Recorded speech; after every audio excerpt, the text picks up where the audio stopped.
galera, beleza aí? Gustavo Veloso aqui do canal. Vamos lá, continuando o assunto de certificação aí, né? O vídeo anterior que eu gravei, falei de uma promoção, a certificação CISP 30 anos, né? Por que você tem que certificar. Então eles estão colocando um pacotão lá sensacional lá, como por exemplo, possibilidade de refazer o exame caso você reprove, né, na primeira tentativa, promoção no programa de treinamento deles, enfim, uma série de coisas. Se você não assistiu o vídeo, assiste lá, vou deixar a referência aqui nesse aqui. Mas vamos lá. Aí, vamos lá, você foi lá, fez a prova, CISP, passou, e aí, né? O que acontece depois disso aí? A prova, né, depois que você é aprovado, você tem um período, né?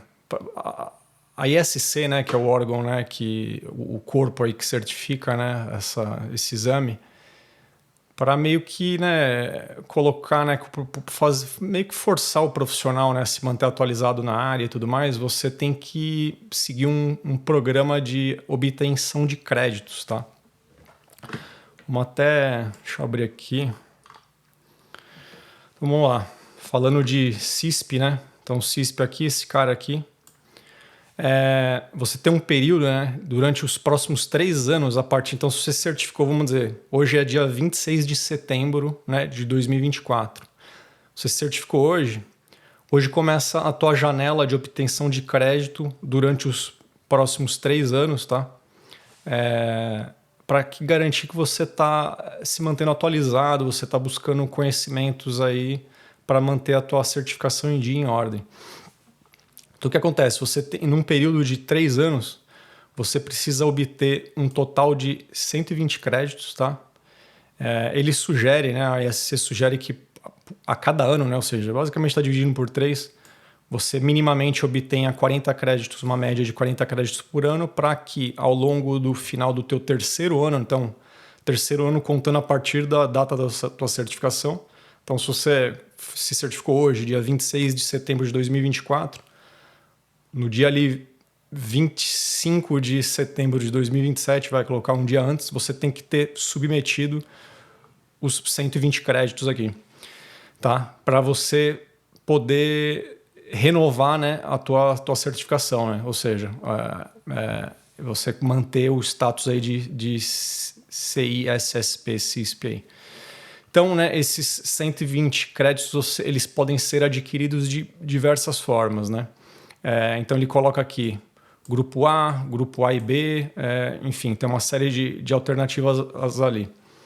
Então, grupo A, o que é grupo A, né? Basicamente são atividades core da área de segurança, entendeu? Então, assim, treinamento de certificação, se você vai lá e atende uma conferência de cibersegurança. Por exemplo, você foi lá para o RSA Conference, que sempre ocorre ali em São Francisco todo ano, mais ou menos na metade do ano, você ganha ali créditos para isso aí. Então, a via de regra é o seguinte, um crédito, um CPE é por hora, tá? Então, no máximo 40 horas de atividade. Então, se você foi numa conferência lá, você ficou o dia inteiro lá assistindo, né? A conferência começa das 8 às 5 da tarde, ou seja, mais ou menos 8 horas aí. E é uma conferência de cibersegurança, ela é caracterizada como grupo A, tá? Então você conseguiria colocar como 8 horas de crédito, né, pelaquela atividade, tá? Grupo B, né? A lista é vasta do que isso aqui, depois até a gente passa aqui no documento oficial, tá? Esse aqui é um resumão, um infográfico que estou passando. Você pode baixar do site da ISC, o manual completo aqui, tá vendo? São 16 páginas ali que dá o detalhe do detalhe, a gente vai ali rapidinho daqui a pouco. Então, grupo B são atividades, né, não relacionadas diretamente à segurança, mas, por exemplo, assim, um treinamento de liderança, então treinamento de soft skills, coisas em paralelo ali que, de forma indireta, vai contribuir aí para o teu amadurecimento profissional aí, dentro da área de cibersegurança, tá? Isso é um negócio sério, tá? Olha lá, os auditores do SC, eles fazem, né, auditorias aí aleatórias, né, para verificar se esses créditos que você submeteu, eles realmente são válidos, tá? Então, assim, todo crédito que você coloca, você tem que ter um material de apoio ali que comprova que você foi. Então, se você foi na conferência da RSA, por exemplo, geralmente essas conferências elas geram um certificado que você participou do evento e tudo mais. Então, quando você for submeter o crédito lá, você vai ter que comprovar que você participou lá, fazendo upload dos materiais aí de apoio que você tiver, certificados de participação, enfim, esse tipo de coisa aí, tá?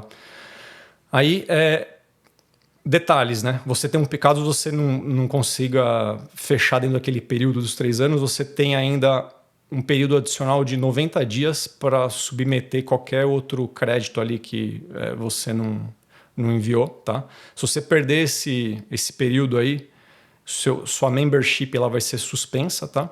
E se isso permanecer nesse status aí, você vai ter a tua membership aí caçada aí por 2 anos aí, tá? Então, isso aqui, né? Então, sim, a partir do momento que você se tornou CISP, você começa a ter uma série de atividades aí que você precisa estar executando aí todo ano para que você mantenha essa atividade, o seu membership, a sua certificação CISP, ela permaneça ativa, tá, pessoal?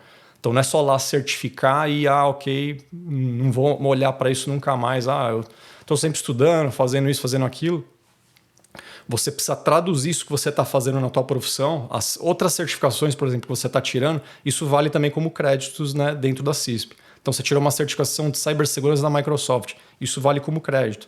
Você fez o curso da Microsoft lá para se tornar arquiteto de cibersegurança, esse curso são, sei lá, 24 horas. Você consegue levar essas horas para esses créditos do CISP, ou seja, tudo que é relacionado diretamente ou coisas não direta ligadas, né, que eu comentei, por exemplo, um curso de liderança, você consegue lá apoiar. Então, assim, tudo você precisa anotar, deixar salvo, ter um registro aí para você depois, a hora que for submeter esses créditos, né, esses CPS, você consiga justificar tudo isso aí, tá?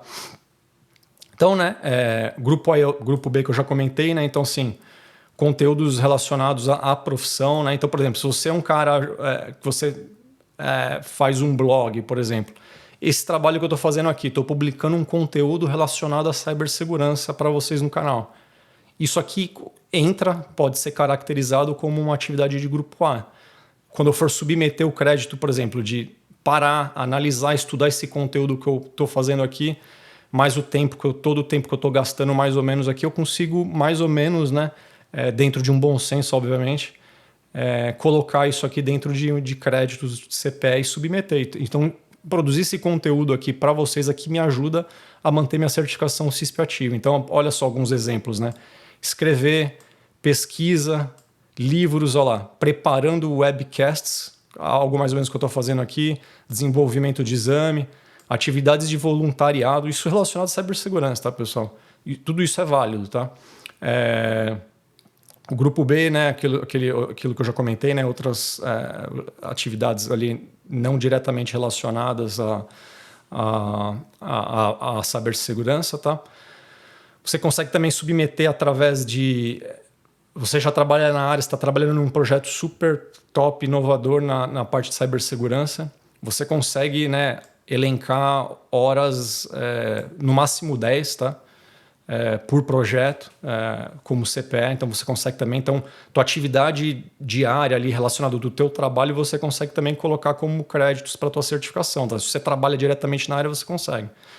Em teoria, né, quem tira essa certificação tem que estar trabalhando na área, né, também, né. Então, né, aqui, né, esse infográfico bem legal, então algumas atividades, né, relacionadas, né, a crédito CPE, então certificações, eventos, treinamento oficial da ISC, reuniões do chapter, né? A ISC, você consegue, né? A partir do momento que você tira a certificação, você consegue participar de um chapter, ou seja, tipo um grupo de estudos de pessoas que são certificadas CISP ou ISC dentro da tua comunidade, a área que você mora, próximo. Então, indo lá participar, né? Fóruns de discussão. Enfim, uma série de outras coisas aqui que eu estou colocando aqui, que você consegue elencar como créditos, tá? E aí ele dá algumas dicas, né? Então, assim, não deixa, né? Não demora muito para submeter os teus créditos, tá? Tenta manter isso aí sempre que você adquire o crédito, vai lá no portal e envia. Mantenha um log, né? Um local ali, abre um arquivo Excel, um Word, alguma coisa ali e vai mantendo organizado todos os treinamentos, tudo que você vai fazendo, vai deixando ali quanto que você gastou de hora e tudo mais para depois facilitar você fazer esse input dentro do portal. Essas submissões pode levar, né, de 4 a 6 semanas, né, para aparecer na tua conta do ISC, então não demora muito. O ISC tem um portal de treinamento que chama Bright Talk, que tem vários webinars de cibersegurança. Quando você faz esse webinar direto deles lá e você coloca, né, o teu perfil, você tem o teu número de certificação, automaticamente, por exemplo, se assistir um webinar de 1 hora, aquela 1 hora é automaticamente colocada como crédito no teu perfil automático. Então, se você assiste, consome bastante conteúdo lá, você vai já ganhar créditos automáticos disso, tá? Evitar, né, aqui, ó, último minuto, submissão por o período de renovação, tá? Se você está em dúvida, né, se aquilo que você está fazendo, aquele voluntariado, aquela reunião, um artigo que você está escrevendo, você não sabe mais ou menos o quanto que aquilo ali em horas CPES equivalem, você tem que consultar esse handbook aqui, né? O que é esse handbook aqui? Esse aqui que eu coloquei. Então aqui ele te dá realmente o detalhe do detalhe. Aquele outro ali que eu passei é o bem superficial. Então aqui ele te dá o detalhe, tá? Lembra que para todo ano, né? Quando não é só no final do terceiro ano, mas você tem que pagar uma taxa, né? Essa taxa custa $135. Então todo ano você tem que pagar essa taxa para manter tua certificação ativa, tá? Então, né, não só submeter os créditos, mas você tem que manter tua anuidade aqui em dia da CISP. Então, esse é um outro ponto que você precisa até levar em consideração. Se você quer tirar a certificação por tirar e depois você não vai exercer a profissão, olha o trabalho que você tem que ter pós, né, certificação para manter ela ativa. Então, tem um custo financeiro, $135 por ano. Eu, por exemplo, trabalho na Microsoft, trabalho dentro da área, a Microsoft me reembolsa essa taxa, entendeu? Então, ela sai do meu bolso, mas depois eu peço reembolso. Por quê? É da minha profissão, eu executo ela, então, para mim, faz sentido ter. Esse, para mim, é um ponto que você precisa levar em consideração se você quer tirar a certificação por tirar, porque você acha que é legal, porque você acha que vai melhorar teu currículo, mas você não vai exercer a profissão e talvez nunca vai exercer.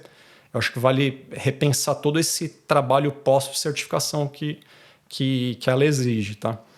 Então aqui no handbook fala de novo desses grupos aqui que eu já comentei, tá? Aí que ele fala, né, mais no detalhe o que cada grupo faz, né? Ó, como é que se calcula os créditos do CPE, né? Uma atividade pode ter no máximo 40 créditos do CPE, tá bom? Já comentei ali no outro ali, mas a ISC faz auditorias, né, nos CPEs, né, que você está colocando, né? Então, assim, as categorias de novo aqui, grupo A, né? Então, por exemplo, ó, que eu já comentei, né? Participação em conferências, se preparar para dar treinamento, preparação para webinar, podcast, bababá. E aqui ele dá no detalhe, tá vendo? Então, assim, se você escrever um livro, por mais que você gastou lá 500 horas no livro, né? Que você provavelmente gastou bastante, você pode submeter no máximo 40 créditos naquela atividade, tá? Se você for o coautor de um livro, no máximo 20, né? E por aí vai. Então, tudo que você for fazer, então você fez um artigo, esse artigo foi publicado em algum site aí. Você pode submeter no máximo 20 créditos por aquilo lá. Se você for o coautor, 10 e por aí vai. Então, você tem que dar uma olhada aqui, né? Exatamente o máximo limite que você pode. Você não pode simplesmente colocar um número aleatório lá. Então, você tem que seguir essas referências aqui da ISC, tá? Então, por exemplo, aqui, ó, você pode, por exemplo, você está lendo um livro, né, de cibersegurança, você está ganhando mais conhecimento, tá? Esse livro, a ISC deixa você lançar 5 créditos por livro, tá? Então, também, gastei 50 horas para ler o livro, não é que eu vou lançar 50 horas de leitura do livro. Você pode colocar 5 créditos, que seria o equivalente a 5 horas, em teoria, para fazer a leitura desse livro. Então por aí vai, tá? Então assim, obviamente não dá para eu gastar aqui todo o tempo aqui, né, do vídeo aqui para a gente ir no detalhe, mas eu queria dar mais ou menos esses insights para vocês desse processo de fazer a manutenção da tua certificação CISP, né? O quanto que ela demanda, né, de esforço, de trabalho, de N coisas aí, pelo que eu já passei aqui com vocês aqui nesse vídeo aqui. Beleza, pessoal? Tem um detalhe, só para finalizar aqui. Isso aqui para vocês verem é o portal, tá, de submissão do meu ciclo atual, né? Então eu já consegui colocar 126 créditos de 120, então do ponto de vista de créditos eu já matei, não preciso adicionar mais nada, mas é assim que aparece dentro do portal, tá vendo? Então é assim que você, né, mantém. Então tá vendo? Todas as atividades que eu fui fazendo aqui, ó, fiz até uma atividade de voluntariado aqui, ó, consegui lançar aqui alguns créditos aqui, algumas coisas, preparação para treinamento, enfim, uma série de coisas aí.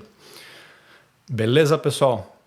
É isso que eu queria falar para vocês sobre manutenção da certificação CISP, o quanto que ela é importante e o quanto ela demanda de trabalho. Então, assim, se você está pensando em tirar essa certificação, vale a pena você também ter em mente que você vai ter esse trabalho de manutenção pós-certificação. Além da anuidade que você tem que pagar, né? Obviamente todo ano, $135, você tem que fazer esse trabalho de ganhar esses créditos aí para manter a tua certificação ativa num período de 3 anos aí. Beleza? Espero que vocês tenham gostado. Se você tiver alguma dúvida, algum comentário em relação à certificação CISP, deixa um comentário no vídeo, deixa o like, lembra de assinar o canal, pessoal. E se você tem algum amigo aí que também está pensando em tirar o CISP, caminha esse vídeo para ele e fala, ó, já parou para pensar aí o trampo que você vai ter aí depois, né? Então se você quer só tirar por tirar, eu pensaria um pouco aí, dá uma olhada nesse vídeo aqui, ver se isso faz sentido para você ou não, beleza? Para depois não acabar se comprometendo com algo que você não vai conseguir fazer e depois você vai acabar perdendo a certificação, né? Ou seja, um baita investimento de tempo para depois perder isso aí, dependendo, vale a pena você investir, inclusive até numa outra certificação que vai trazer mais benefícios aí para sua carreira aí. Beleza, pessoal? Valeu aí, um forte abraço, até a próxima.